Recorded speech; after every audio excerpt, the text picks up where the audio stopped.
All right, welcome back, everybody. Another episode of Making Monsters. It's been a little bit, and I'll be honest, Lester, I am ready to talk some Bears football.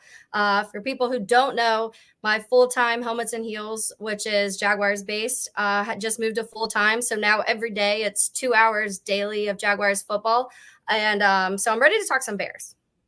Real quick, congrats on that. I mean, I haven't really had a chance to talk too much, but yeah, you're one of the first ever all-female afternoon drive crew on 1010XL down there in Jacksonville. That's incredible.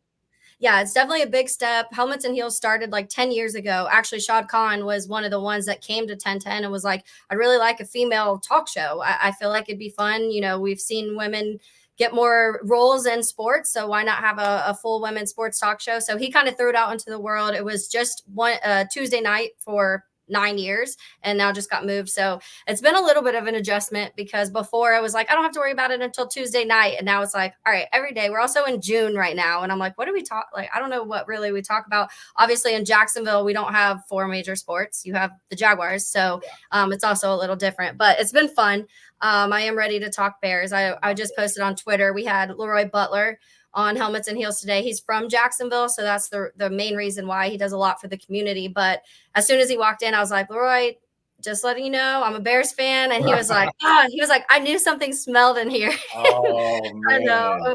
We were just going at it, but he was like, are you guys is this it? Did you finally find your quarterback? And I was like, I hope so. I can't keep doing this forever. And for people who don't know, Leroy Butler was the one who invented the Lambeau leap. He was the first one to kind of do that leap. He's a safety for the Packers, Hall of Fame safety. And so we joked about that too, where I was like, did you know that first time you were leaping that you'd be hurting me for years to come with that leap?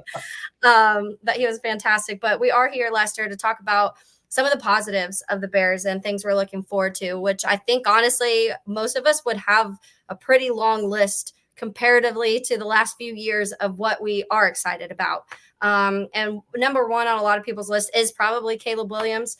I think there's the large majority of people are pretty confident he's the next guy. But today we want to talk about players that we believe will take the biggest step. And so this could go many ways. Obviously, everyone looks at this a little bit different, and you'll also have an article, and we'll get a graphic out too, because we kind of took a little poll of the Windy City Gridiron group, and each of us, the majority actually were different answers because there's so many ways you can go with this. So because of that, you're like, well, why don't we have three instead? Let's pick three. I could have probably picked 10. And so we'll do three. But let's start with our number one, Lester. Who's your number one player that you think is going to take the biggest step this season? You know, when I look at guys taking a big step, first thing I think of, who has that Pro Bowl potential? Who's a guy that I can see make that leap where, he's not only a great player for the Bears, but league wide, they're saying, yeah, this guy is the real deal. And I think that's right tackle Darnell Wright. He had a really good rookie season. There was like a stretch of games where he was literally playing with one arm. I mean, if you go back and watch the film, he is blocking Max Crosby for the Raiders, one of the best edge rushers in the entire league. He's blocking him with one arm, and he held him sackless that game. So, yeah, I think Darnell Wright's a guy that, if things go right, and I think they will for him this year, I think he's going to take a big jump, and I think he has a good chance of being in the Pro Bowl this season. Yeah, and I think that a lot of people criticize that pick, and mainly because I think the Jalen Carter situation. Yeah. But I personally, I agree with you. I think Darnell Wright already last year, and I don't know if a lot of people knew nationally that he was playing with that arm banged up almost all season, because a lot of the rankings don't have him. We have seen both them talking about tackles, both Bears tackles being in PFF's top 32 and stuff like that. So they're acknowledging some of it, but the fact that he was able to do, like you said, against Max Crosby, and honestly, every game I felt like he was going up against some of the better edges in the league, and he was able to hold his own. I'm going to go to the other side of the ball for my number one, Lester, and I'm going to say Tyreek Stevenson. I think that Tyreek Stevenson's been – it was a little slow start. People were kind of like, okay, well, what are we really going to see? How quickly, where exactly, how much are we going to see him play? They were already confident. Obviously, you have Jalen Johnson, you have Kyler Gordon. So where and how much are you seeing Tyreek? And I think that it was a perfect fit, because we talked a lot about, once we drafted him last season, how it's ideal because Kyler can go to the nickel corner spot and Tyreek can play outside. And it just ended up working perfectly to me for some people. So just for an example, I have some stats. In his last 7 games, He had 46.9 completion percentage allowed against him, 4 interceptions, 11 pass deflections, 48.9 passer rating allowed against him, and then 3 games he allowed under 20 yards in those last 7 games. And so I think that when you're looking at those numbers, you really saw him heat up later in the season. And I think now, year 2 under his belt in the NFL in general, but also year 2 with Jalen and Carter, Jalen and Kyler Gordon, I just feel like it's bound to see this massive leap of Tyreek Stevenson. Yeah, that's a good pick there. I mean, with Stevenson, I mean, like I said, he had a bit of a slow start last year. There was a time in camp where he missed a little time, where he was actually taken out of the starting lineup. I mean, he was starting from a rookie from the start. And then at some point in camp there, the Bears flipped it, and they put fellow rookie Charles Smith at the time. He was getting some reps there with the ones at corner, so you're wondering what's going on here. But, he eventually got that role back, and just an outstanding rookie year. I didn't think he was as physical as he was. I know I watched some of the stuff in college. It's hard to kind of tell if it's going to translate, but, he had 70, 80 tackles as a rookie. Teams didn't go at him, or they didn't go at Jalen Johnson as much as they went at Stevenson. But eventually Stevenson kind of lived up to it. And he's like, yeah, bring it on. I'm okay over here too. And then he was making tackles. He had the interceptions. He was all over the field for the Bears. And that's a really good pick for a guy that's going to make a big step this year. Yeah, I think one of the criticisms of him in college, and we did see early on last year too, he gets a little handsy. We saw some penalties early in the season. So I'm wondering if maybe that was a little bit, they were like, let's tone it down a little bit. We don't want to get these penalties until you're comfortable with, the speed and everything that's going on in the NFL. But yeah, to your point, obviously people avoid Jalen Johnson's side of the field. So they picked on Tyreek a lot, pretty much from the get-go, and he caught up. And so I think it'll be really fun to kind of see. In general, I'm excited about the secondary in general, Lester. So we'll see how everything kind of plays out as the season goes. But what is your number 2? Well, let's stay with the secondary. I'm going to go with nickelback. You mentioned him. I think Kyler Gordon. The nickel is a hard position to learn in Matt Eberflus's defense. He doesn't start technically a starter, but he's on the field 78 or 80% of the time. They play him like a linebacker a lot. He has to have the run fits like the Sam linebacker does. So the Bears expect a lot out of Kyler Gordon. And I think his jump from year 1 to year 2 is pretty significant. But, I'm looking at guys that could maybe flash for a Pro Bowl. I think this year he'll have the numbers. The Bears defense will be better. They'll look to him and they'll say this is one of the key guys that kind of led the resurgence. I think they're going to blitz him a little more. I think his overall numbers are going to take a spike this year, which will kind of give him more of a shine nationally too. Yeah, I love Kyler Gordon. I think it's hard to not be a fan of Kyler Gordon just because his personality's just been on display with the whole Spider-Man thing and all of that. Obviously, I think one thing, Lester, that we maybe don't even talk about enough is the amount of time that a lot of these defensive backs last season missed. So there were obviously Kyler missed, I believe, 6 games. Jalen Johnson missed a decent amount of time during the year. Jaquan Brisker missed some games. So if all of these guys can stay healthy and actually play the full season together too, I feel like that's an underrated aspect of how much of a step the secondary can take. Also, I know people love Eddie, but with Kevin Byard, it'll be interesting to see with him too, because he is someone that has a better, he didn't miss as many tackles, which we knew was kind of one of Eddie's issues. And so how much is that going to kind of like close this gap of not having to deal with injuries, but also somebody who's a veteran and has maybe a little bit of a step up from what Eddie had the last couple of seasons? I mean, yeah, definitely a good secondary, but the corner group in particular, I mean, there's already 1 Pro Bowl. There's 2 other guys that we've already talked about that has that Pro Bowl potential. Greg Gabriel does some work for us at the site, and he just wrote up his breakdown of the corner position on Wednesday morning, and he said it's one of the best corner groups in the entire league, and he would not be surprised if, by the time it's all said and done, the Bears have too many positions, and they may trade one of their guys like Jalen Jones, possibly, maybe Greg Stroman Jr., because there's some good depth there in the Bears cornerback room. And that's telling because when I was going back and looking at old Making Monsters, I have one on Greg Stroman. I have one on Tea Time, Terrell Smith, obviously. So that just is a telling sign of how good the cornerback room can be in general. But so my number 2, I'm going to go to Javon Dexter. I'm a big Dexter fan. I think that last year, same with Tyreek, it took a little bit of time for him to really kind of what you feel like catch up with what the rest of the defensive line was doing. And I think in part that's because he was surrounded by a lot of veterans. And so obviously they're going to look like they're on a little bit of a different level. But we talk how much Montez Sweat helped in general, the defense. And I think that Montez Sweat helped massively with what Javon Dexter was able to do too, because his numbers Montez Sweat, pre that midseason point and after, just like the rest of the defense, drastically increased. And he ended the season, his last 8 games, 2.5 sacks, 9 QB hurries. Previous to that, he only got to the quarterback 3 times in the 9 games previous to that. So I think when you look at that, and even the eye test, to me, you can look at and people will be like, well, his numbers weren't incredible, but the eye test watching Javon Dexter in that second half of the season,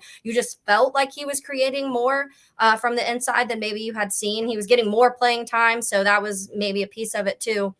But I just think with being able to another year, like we've talked about, another year in the NFL obviously helps anybody going from rookie season to year 2, and you just kind of get that experience. He talked a lot about how this offseason he's worked on his like athleticism a little more. Kind of seems like Bears are counting on him to be their 3 tech. And that I think the question now is, can he be that guy to create consistent pressure from the inside? That's a great pick. It's such a good pick. That's actually my number 3 guy is Javon Dexter. I just think, you look at what he did as a rookie, and a lot was made of what he does, the style he played in college. He was a 2-gap guy. He was a stand your ground guy. Sometimes coaches call it a lock and read, where he's not really penetrating. So the Bears drafted him coming into a scheme where it's all penetration. You have to shoot that gap, but don't overshoot it. Control your area, because you're responsible for that gap, and gap integrity was something he had to work on early. I think he still has to work on his pad level a little bit. But I had CBS Sports Matt Zahn on with me a week or two ago, right after the camp ended, and he said that of all the guys that he saw there, again, it's hard to tell with no pads on, but he said Javon Dexter was all over the place. He said he looks to be in phenomenal shape. He's quick off the ball, which was a question mark coming in as a rookie. Mm-hmm. So I think he's a guy. And plus, you look at what happened with the Bears D-line. They lost Justin Jones. And a lot of Bears fans are like, oh, Justin Jones, he got a huge deal from the Cardinals. He was pretty productive at his time in Chicago playing that 3 tech spot. The fact that the Bears did not go out and get a veteran to come in and replace him, like you said, they're counting on Dexter taking that step up and play, being their starting 3 tech, being the guy that can hold it down, being the guy that can play, 50, 60% of the reps there in the middle, and really control it. Because Matt Eberflus wants the 3 tech to be a stud. I mean, he's talked about it. We've heard Coach Lovie Smith talk about it. The 3 tech is the engine of the defense. It all starts up front. And if Dexter's that guy, this Bears defense could take a really big step. Yeah, when we look at last year, Lesser, with the Bears, when it came to third down, they were one of the worst third down teams when it came to letting opponents convert on those third down yardage, which obviously that 3 tech position is really important for the obvious passing downs and the stopping it when it comes to those third down plays. And so I think that is something we did see get a little better towards the end of the season. And whether that's also Montez Sweat, what he added. The interesting thing to me in the defensive line is it seems like the Bears were way more comfortable with the defensive line than maybe everybody else was, because we came into the offseason very vocal about a lot of people's biggest need was that area up there somewhere, whether some people said 3 tech, some people said edge, and it looks like they're kind of running back what they had last season. So are you confident in that, or do you think they'll make a move this summer? I think they're content with the defensive tackles. I know they signed the kid out of Illinois as an undrafted free agent. A lot of draft analysts thought he was a draftable player. So I think he may kind of come in and kind of help, solidify something interior. He can back up the nose for Andrew Billings. But I think edge got to happen. I mean, that's what everyone's talking about. I know when you talked to Courtney a couple weeks ago, she said the same thing. They're probably looking at edge. Most people think it's going to be Yannick Ngakoue coming back. And I mean, it makes sense. He's not going to come back at 10, 12 million a year. He's going to come back at a much easier price point for this Bears and where he is in his career. So, I mean, it just makes sense. I mean, bring him in. That way you don't have to force Austin Booker into too much early playing time. You kind of bring him along slowly. And then as he earns time, of course, you kind of do that. And you're not really stuck with Ngakoue because you're only going to have him on a 1-year deal. So I think it's a win-win if you bring back a guy like that. Yeah, because I think a lot of people, Andrew Billings, I think, is almost underrated at certain times. A lot of Bears fans, I love Andrew Billings. I think so. If Javon Dexter does take that leap up and you do have Montez, then like 3 of your 4 on your line you're confident with. But like you said, people aren't wanting to rush Austin Booker in there right away to have to be this huge, massive piece of what the defensive line is. But so my third, I'm going to maybe surprise some people on this one just because of the free agent that happened with the Bears, but I'm going to say Roschon Johnson. I think that Obviously, signing DeAndre Swift changes some things because they did spend a decent amount of money for a running back on DeAndre Swift, and it looks like they're counting on him to be a heavy part of that running back group. And you already have Khalil Herbert, who I know me and Jeff are both Herbert big juice guys. But I just think that if anything, you've got to see more of him a little bit. And I think from last year, almost not talked about enough is the guy had over 200 receiving yards and had almost, I think, like 352 rushing yards last season, had a couple touchdowns. That first game against Green Bay, the first touchdown came. It was a late, whatever, but it was kind of like his intro into the NFL. And you saw him in moments. He's just one of those guys where he can break tackles like nobody's business. You see him going up the middle and kind of shoving guys out of the way. And there was a lot of moments last year where I was like, just throw Roschon in. Like, why are we not seeing more of Roschon Johnson? And especially you spent a draft pick on this guy who a lot of people were pretty excited about. And I know we talked a ton when I did my Making Monsters previously leading up to Bijan Robinson. And Anwar was like, look, if Bijan Robinson wasn't here, we would easily be talking about Roschon Johnson being one of the best backs in college football, just because that's the way that it looks like he could have been. So I know we talk about Khalil Herbert, his missed tackles and his yards after contact are really high when it comes to Khalil Herbert too. But we're in a Khalil Herbert contract season too. And so I think the Bears are going to want to see what they have in Roschon to figure out, do we give Khalil Herbert money? Do we need to go get another back? We have DeAndre Swift for 3 more years, but they are kind of different backs. So is Roschon the running back of the future for the Bears? Yeah, that's a good sneaky pick, going with Roschon Johnson. Like you said, with Herbert in a contract year, I could see the Bears, maybe taking some of the carries. It's going to be Swift. I mean, this is Swift's show. He has a pretty big money deal. He'll be your lead back. But, I think there's a place for Herbert, obviously, but I think Herbert may be in the kick return mix as well. But, man, Roschon Johnson, he's a good all-around football player. He's probably the biggest back the Bears have. I think he's 225, so he has a little power to his run. He's good out of the backfield as a receiver. He's a good pass blocker. And those are 2 areas where Khalil Herbert has never really stepped his game up. So, I mean, that's a good call. I think a guy like Johnson, as the season wears on, we may see Johnson get a little more playing time. Yeah, especially, I mean, one of the knocks we hear on DeAndre Swift is the health and being able to be on the field. So if DeAndre Swift, God forbid, does go down at some point in the season, I think they'd want to know what they have behind him in Roschon Johnson. And to your point too, I mean, maybe we'll see him also in the kickoffs, because I hear a lot of people that I talk to about the new kickoff and the way they always say that a lot of them say the running backs seem like they'll be the ones who will excel in this the new kickoff form. Everyone's still kind of figuring it out. Right. But so maybe we'll see him there a little bit too. It's just, I remember one game last year, it was the Vikings game, and Roschon, to your point about the blocking ability, Roschon picked off 2 defenders at one time, and it ended up, I just remember this play like so distinctly in my head, because Justin Fields was able to get the ball out like just in the nick of time, but it was because Roschon picked up 2 defenders at one time and blocked them. And like you said, that's been a hit on Khalil Herbert since his time here in Chicago, pretty much. Yeah, that doesn't make sense for the Bears to bring back Herbert unless he really explodes, unless that aspect of his game really is improved. But again, I think the Bears may let him walk after this year. So if it's already in your head where this is Herbert's last year, I mean, it just makes sense to kind of give the Johnson, who was under contract here, last year was his first year. He has 3 more years on his deal. It makes more sense to kind of make him be your number 2. Swift, he has a 3-year deal there. So you're going to have Swift and Johnson here at least the next few years together. So why not give him the RB2 carries?